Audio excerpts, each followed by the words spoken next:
नमस्कार मित्रांनो, स्वागत आहे तुमचं नितेश एज्युकेशन फॉरममध्ये। आजच्या व्हिडिओमध्ये आपण 12th इकॉनॉमी 12वी अर्थशास्त्रामधील 9th चॅप्टर भारतातील नाणे बाजार आणि भांडवल बाजार जे मार्केट मनी मार्केट आणि जे कॅपिटल मार्केट आहे त्यामधील आपण हे आता व्यापारी बँक बघणार आहोत। व्यापारी बँकचा थोडा इतिहास बघू आणि व्यापारी बँकेचे कार्य काय आहे ते आपण बघणार आहोत। याआधी आपण एक व्हिडिओ बनवली होती, त्यामध्ये आपण संघटित क्षेत्रामधील भारतीय रिझर्व्ह बँक रिझर्व्ह बँक आहे RBI हे बघितलं होतं। त्यात थोडे इतिहास बघितला आणि नंतर त्याचे कार्य बघितले, रिझर्व्ह बँकेचे कार्य।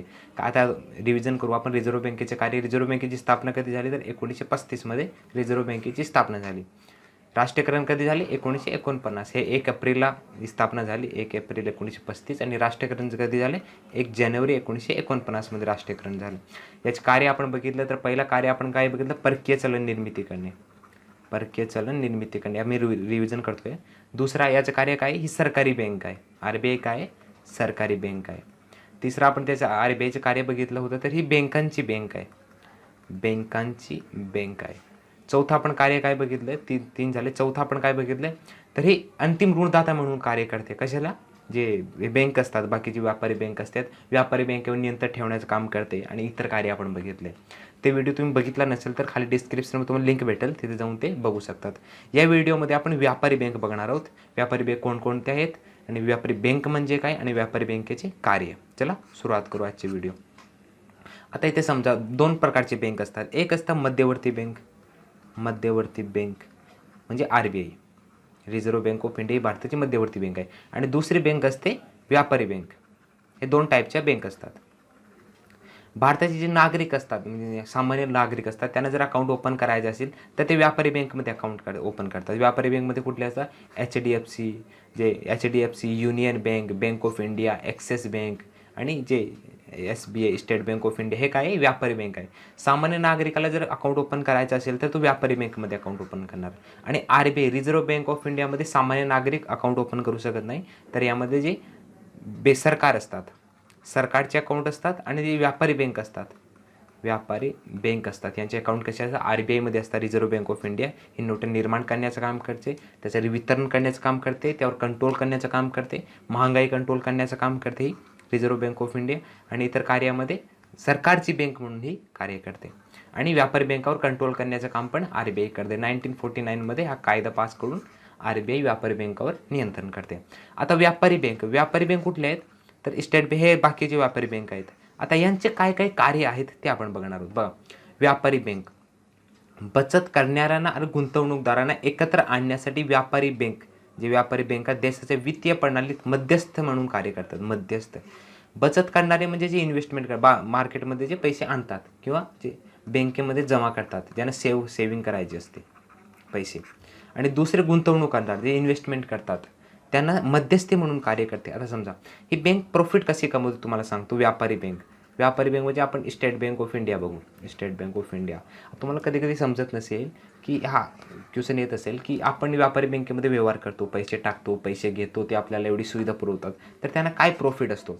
तर हे व्यापारी बँके असतात, हे प्रॉफिट कसं कमवतात। आता बघा, यांचं दोन काम आहे, एक तर ठेवी स्वीकारणे, ते आपण पुढे बघणार आहोत, तुम्हाला शॉर्टकट मध्ये ठेवी स्वीकारणे। दुसरं यांचं काम आहे लोन देणे। आता यांना फायदा काय होतो, आता किती जागा नाही, यांना फायदा काय होतो इथे सांगतो तुम्हाला। जर तुम्ही तुमच्या बँकेमध्ये तुम्ही अकाउंट ओपन केलं व्यापारी बँकेमध्ये, म्हणजे स्टेट बँक ऑफ इंडियामध्ये तुम्ही अकाउंट ओपन केलं आणि तिथे तुम्ही 100 रुपये जमा केले, अकाउंटमध्ये टाकले, तर या 100 मधून ते काय करतात, लोकांना लोन देतात। तुम्हाला इंटरेस्ट देतात ते वेगळी गोष्ट आहे, तुम्हाला 6 ते 7% ते व्याज देतात तुमच्या पैशावर। आणि हे पैसे ते लोकांना लोन म्हणून देतात, काय देतात, लोन म्हणून। आणि त्या समोरच्याकडून जेव्हा ते लोन देतात, लोन तुम्ही ऐकलं असेल, लोनाचे वेगवेगळे प्रकार असतात, ते तुम्ही OC बघणार आहोत। कुठले कुठले लोन असतात, हाऊस लोन असतो, कार लोन असतो, ते लोकांना लोन देतात आणि त्यांच्याकडून 14 ते 15% व्याज घेतात। किती टक्के, 14 ते 15%, आणि आपल्याला देतात ते 6 ते 7%। हा जो मधला दिसतो ना, 7 ते 8% हा त्यांचा प्रॉफिट असतो।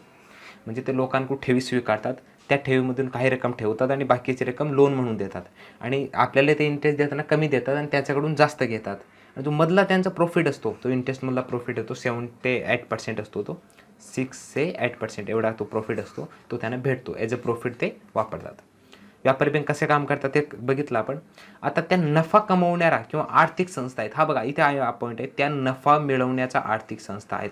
त्यांचा उद्देश काय असतो तर जास्तीत जास्त नफा कमवणे. त्यांना नफा कुठे भेटणार आहे, जास्तीत जास्त लोकांनी आपल्या बँकेत पैसे जमा करायला पाहिजे आणि आपण ते पैसे लोकांना ॲज अ लोन कर्ज म्हणून दिले पाहिजे आणि तो मधला प्रॉफिट असेल तो ते कमवणार. व्यापारी बँका बचतीशी जमवाजमव म्हणजे ठेवी स्वीकारणे, लोकांकडून ठेवी स्वीकारतात आणि अर्थव्यवस्थेच्या विविध क्षेत्रात कर्ज वाटप करण्यात महत्त्वपूर्ण भूमिका वाजवतात. आता महत्त्वपूर्ण जे क्षेत्र असते, विविध क्षेत्रे कुठे कुठले असतात, लोकांना घर खरेदी करायची असेल ते काय करणार, होम लोन घेणार. कार विकत घ्यायची असेल तर ते काय करणार, कार लोन घेणार. दुकान बनवायचे असेल किंवा बिल्डिंग बनवायची असेल किंवा कंपनीमध्ये जास्त इन्व्हेस्टमेंट पाहिजे असेल तर ते काय करतात, कर्ज काढतात. हे कर्ज कोणाकडून भेटतं, व्यापारी बँकेकडून. आणि व्यापारी बँकेकडून पैसा कुठे येतो तर आपणच जे ठेवी स्वीकारणे म्हणजे ते ठेवी स्वीकारण्याचं काम करतात, म्हणजे आपण त्यामध्ये पैसे देतो. आता ठेवीचे वेगवेगळे प्रकार आहेत ते आपण पुढे बघणार आहोत. भूमिका बजावतात, यात अनुसूचित व बिगर अनुसूचित व्यापारी बँकेचा समावेश असतो. हे सोडा.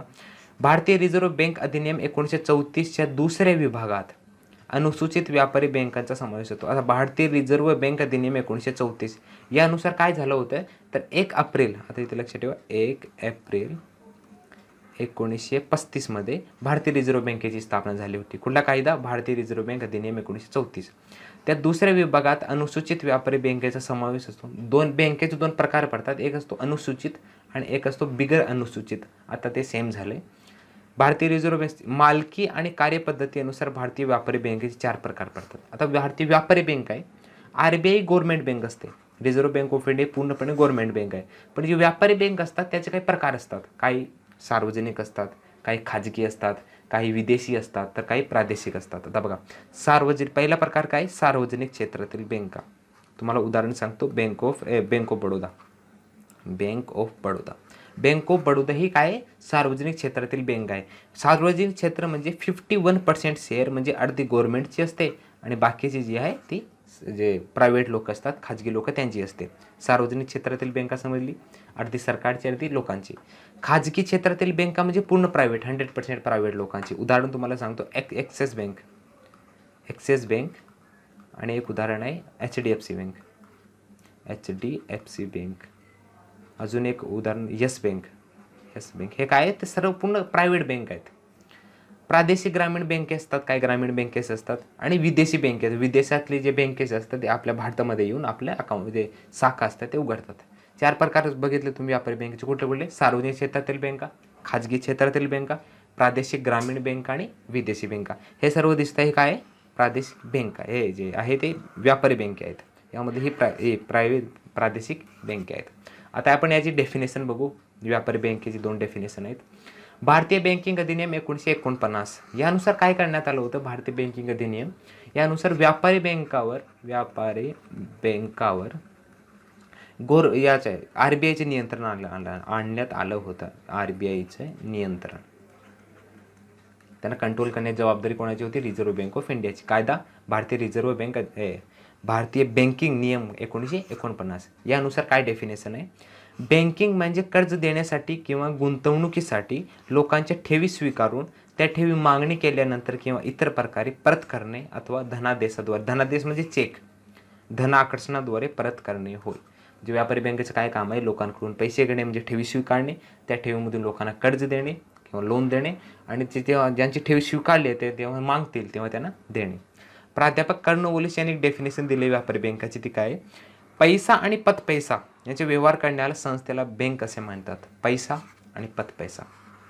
पैसा म्हणजे जो नॉर्मल पैसा असतो आणि पतपैसा म्हणजे जो मधला त्यांचा प्रॉफिट असतो 7 ते 7%, त्याला पतपैसा म्हणतात. त्यांचे व्यवहार करणारी संस्था म्हणजे व्यापारी बँक. आता आपण व्यापारी बँकेचे कार्य बघू. यावर क्वेश्चन आला तर ते एका वाक्यात विचारतील व्यापारी बँक म्हणजे काय, आणि दुसरं क्वेश्चन आला तर ते विचारतील व्यापारी बँकेचे कार्य सांगा किंवा रिझर्व्ह बँक म्हणजे काय, रिझर्व्ह बँकेचे कार्य सांगा. हे 2 क्वेश्चन इथे जनरेट होतात. आता पहिला आपण व्यापारी बँकेचे कार्य बघू, ठेवी स्वीकारणे. ते काय करतात, ठेवी स्वीकारतात. ठेवी म्हणजे व्यापारी बँकासाठी निधीचा मुख्य मार्ग असतो. निधी म्हणजे पैसा, त्यांच्याकडे पैसे येण्याचा पहिला मार्ग कुठला आहे, ते ठेवी स्वीकारतात. बचतीमुळे ठेवी तयार होतात. ठेवीचे वर्गीकरण मागणी ठेवी व मुदत ठेवी म्हणून केले जाते. आता ठेवीचे 2 प्रकार कुठले, एक मागणी ठेवी आणि दुसरी मुदत ठेवी. 2 प्रकार पडतात, लक्षात ठेवायचे, मागणी ठेवी आणि मुदत ठेवी. आपण पहिला बघू मागणी ठेवी. मागणीनुसार पैसे काढले जाणाऱ्या ठेवींना मागणी ठेवी असे म्हणतात. त्या ठेवी चालू किंवा बचत ठेवीच्या स्वरूपात असतात. आता तुम्ही कधी बँकेत गेला असेल आणि तुम्हाला अकाउंट ओपन करायचं असेल तर ते तुम्हाला विचारतात की तुम्हाला कुठलं अकाउंट ओपन करायचं आहे. ते तुम्हाला ऑप्शन देतात की सेविंग अकाउंट किंवा करंट अकाउंट. सेविंग अकाउंट म्हणजे बचत खाता आणि करंट अकाउंट म्हणजे चालू खाता. आता बचत खाता म्हणजे काय, तर यामध्ये काही लिमिटेड्स असतात. म्हणजे तुम्ही महिन्यातून एवढेच पैसे काढू शकता, तुम्हाला एवढे जमा करावे लागतात. तर हे कशासाठी बनवू की जास्तीत जास्त लोकांनी सेव्हिंग करायला पाहिजे आपल्या अकाउंटमध्ये. करंट अकाउंट हे कोण उघडतं, तर मोठे मोठे जे व्यापारी असतात ते उघडतात. चालू खात्यामध्ये काय काय सवलत आहे, तर यामध्ये इथे आपण बघणार आहोत अधिकृत म्हणजे ओव्हरड्राफ्ट म्हणतात त्याला. पैसे जेवढे तुम्हाला पाहिजे त्यापेक्षा तुम्ही जास्त पैसे काढू शकतात. आणि यामध्ये करंट अकाउंटमध्ये तुम्ही 50,000पेक्षा जास्त व्यवहार करू शकतात दिवसाला. ज्यांना 2-2 लाखाचे व्यवहार करायचे असतात दिवसाला ते करू शकतात. चालू ठेव खाते सामान्यपणे व्यापारी बँका. करंट अकाउंट कोण उघडते बघा, व्यापारी, सार्वजनिक संस्था आणि विश्वस्त मंडळाकडून उघडले जाते. चालू ठेवी खातेधारकांना शिल्लकीपेक्षा जास्त रक्कम काढण्याची सवलत असते. यालाच ओव्हरड्राफ्ट म्हणतात. ओव्हरड्राफ्ट म्हणजे आता ओव्हरड्राफ्टमध्ये तुम्हाला सांगतो, तुमच्या अकाउंटमध्ये 1 लाख रुपये आणि तुम्हाला एका दिवशी 1 लाखापेक्षा जास्त पैशाची गरज पडली, म्हणजे 1,20,000 पाहिजे, तर तुम्ही बँकेमधून 1,20,000 काढू शकतात. 20,000 जास्त ओव्हरड्राफ्ट म्हणून काढू शकतात. यावर तुम्हाला इंटरेस्ट द्यावा लागतो. हे 1, 2 किंवा 3 दिवसासाठी तुम्ही घेऊ शकतात ओव्हरड्राफ्ट. ही सवलत कशात असते, करंट अकाउंटमध्ये असते, म्हणजे चालू ठेव खात्यामध्ये असते, सेव्हिंगमध्ये नसते. बचत ठेवी विशेषतः पगारदार लोक किंवा छोटे व्यापारी यांच्याकडून ठेवले जाते. बचत ठेवी म्हणजे सेव्हिंग अकाउंट. येथे अकाउंटचे प्रकार आहे, चालू ठेव खाता आणि बचत ठेवी खाता. चालू ठेव कोण उघडणारे, मोठे मोठे व्यापारी करंट अकाउंट उघडतात आणि सर्वसामान्य जनता ही बचत अकाउंट म्हणजे सेव्हिंग अकाउंट उघडते. निश्चित कालावधीसाठी ठेवी. आता इथे आपण काय बघितलं, मागणी ठेवी. मागणी ठेवी म्हणजे तुम्ही अकाउंटमध्ये पैसे जमा केले, तुम्हाला जेव्हा पाहिजे असेल 2 दिवसांनी, 3 दिवसांनी, 10 दिवसांनी, महिन्यानी, 2 महिन्यांनी, जेव्हा तुम्ही डिमांड केली तेव्हा तुम्ही ATM मधून किंवा डायरेक्ट पैसे काढू शकतात. याला मागणी ठेवी. दुसरे निश्चित कालावधीसाठी ठेवी, याला FDI म्हणतात, फिक्स्ड डिपॉझिट. या ठराविक कालावधीसाठी ठेवल्या जातात. यामध्ये आवर्ती ठेवी किंवा मुदत ठेवीचा समावेश असतो. आवर्ती ठेवी आणि मुदत ठेवीचे प्रकार आहेत. आता बघा, FD निश्चित कालावधीसाठी पैसे म्हणजे काय, आता तुम्ही समजा 50,000 रुपये अकाउंटमध्ये टाकले आणि तुम्ही त्याला FDI केली, यामध्ये तुलनेने जास्त इंटरेस्ट भेटतो. तर तुम्ही ते केली 5 वर्षासाठी. कशासाठी, 5 वर्षासाठी. तुम्ही बँकेला 50,000 रुपये दिले, तुम्ही 50,000 रुपये दिले कशासाठी, 5 वर्षासाठी, की तुम्ही पैसे ठेवा, मला 5 वर्षानंतर तुम्ही एवढे पैसे द्या. म्हणजे ते इंटरेस्ट जास्त देतात. ते ॲड करून सांगतात की 5 वर्षानंतर तुम्हाला किती भेटणार आहे. पण ते तुम्ही आधी काढू शकतात, पण काढले तर तुम्हाला इंटरेस्ट भेटणार नाही. तर तुम्ही ठराविक कालावधीनंतर तुम्ही काढू शकतात. आवर्ती ठेवी ग्राहकांना नियतरित्या बचत करण्यास प्रोत्साहन दे. नियमितरित्या आवर्ती ठेवी म्हणजे काय, तुम्ही महिन्याला एवढे जमा करणार आपल्या अकाउंटमध्ये, याला म्हणतात नियत ठेवी, आवर्ती ठेवी. ठरवून दिलेल्या कालावधीनंतर एक निश्चित रक्कम ग्राहकांना दिली जाते. मुदत ठेवी ठराविक कालावधीसाठी ठेवल्या जातात. त्या ठेवीत असलेली रक्कम ठरवून दिलेल्या कालावधीनंतर काढता येते. 5 वर्ष, 10 वर्ष, 2 वर्ष. यावर दिला जाणारा व्याजदर तुलनेने अधिक असतो. याला म्हणतात FDI. ठेवीचे 2 प्रकार, पहिली मागणी ठेवी आणि दुसरी निश्चित कालावधीसाठी ठेवी. आता आपण दुसरं कार्य बघूयाचं.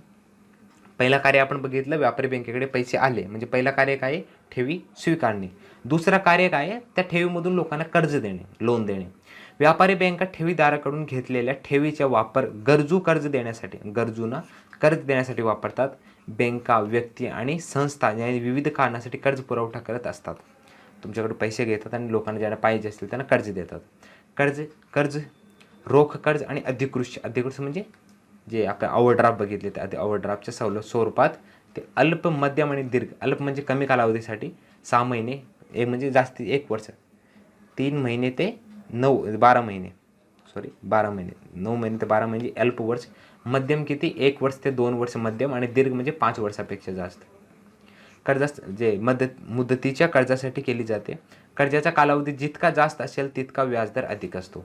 याशिवाय बँका रोख कर्ज, अधिकृत सवलत व हुंड्या वटवणे इत्यादी सुविधा पुरवतात. म्हणजे पहिला तर पैसे स्वीकारतात, पहिला व्यापारी बँकेचं कार्य. दुसरा, तुम्ही जे पैसे स्वीकारले आहेत त्यामधून लोकांना कर्ज देणे. कर्ज 3 प्रकारचे, अल्प, मध्यम आणि दीर्घ. ते आपण OC तुम्ही बघणार आहोत कर्जांचे किती प्रकार असतात. अल्प, मध्यम आणि दीर्घ मुदतीचे कर्ज देतात आणि त्यामधून जास्त पैसे इंटरेस्ट घेऊन ते नफा कमावतात. तिसरं याचं कार्य काय आहे, सहाय्यक कार्यामध्ये व्यापारी बँका निधी हस्तांतरण, ग्राहकांच्या वतीने रक्कम जमा करणे, तुम्ही रक्कम दिली की ती जमा करतात. ग्राहकाच्या वतीने प्रसंगी देणी देणे, तुम्ही कोणाला चेक दिला असेल तर ते पैसे देतात. परकीय चलन जे फॉरेन पैसे असतात, उदाहरण डॉलर. सुरक्षित ठेव कप्पा, तुम्हाला सुरक्षित लोकरची सुविधा ते पुरवतात. डीमॅट अकाउंट म्हणजे जर तुम्हाला शेअर्समध्ये इन्व्हेस्टमेंट करायची असेल, तुम्हाला शेअर खरेदी करायची असेल किंवा विकत करायचे, म्हणजे खरेदी करायची असेल किंवा विकायचे असेल, तुम्ही डीमॅट अकाउंट उघडतात. यानुसार तुम्ही शेअर खरेदी किंवा विक्री करू शकतात.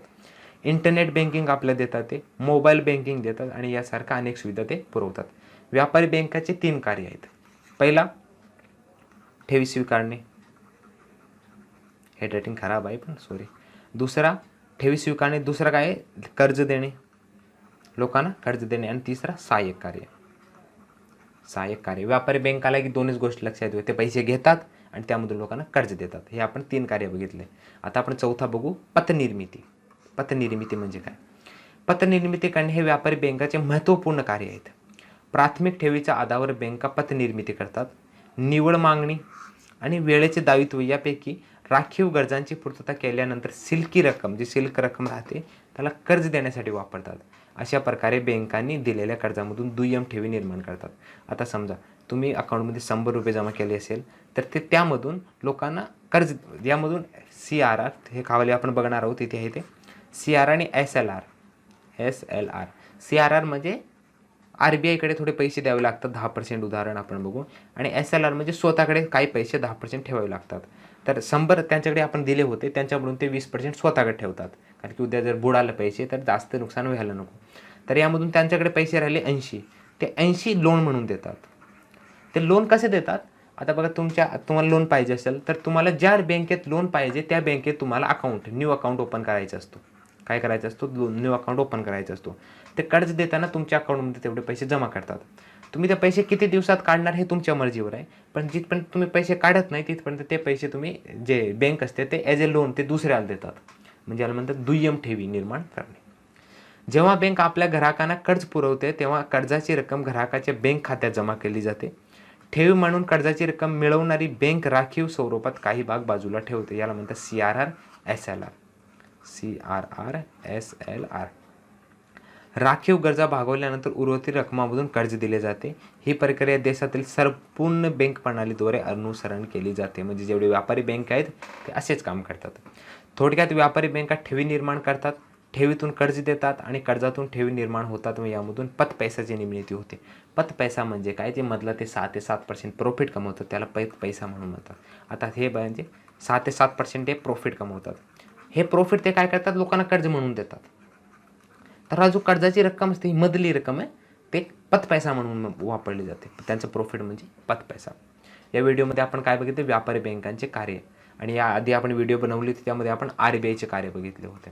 जर तुमच्याकडे पुस्तक नसेल आणि तुम्हाला हे वाचायचे असेल, रिझर्व्ह बँकेचे कार्य किंवा व्यापारी बँकेचे कार्य, तर तुम्हाला खाली डिस्क्रिप्शनमध्ये एक लिंक भेटेल. त्या लिंकवर क्लिक करून तुम्ही व्यापारी बँकेचे कार्य आणि व्यापारी बँक वाचू शकतात. हा व्हिडिओ आवडलास तर व्हिडिओ लाईक करा, शेअर करा आणि तुमचे काही डाऊट असतील तर खाली कमेंट बॉक्समध्ये तुम्ही मला विचारू शकतात. आणि असेच अजून व्हिडिओ बघण्यासाठी या चॅनलला सबस्क्राईब करा. आपण लवकरच भेटू पुढच्या व्हिडिओमध्ये. Thank you so much. जय हिंद, जय महाराष्ट्र.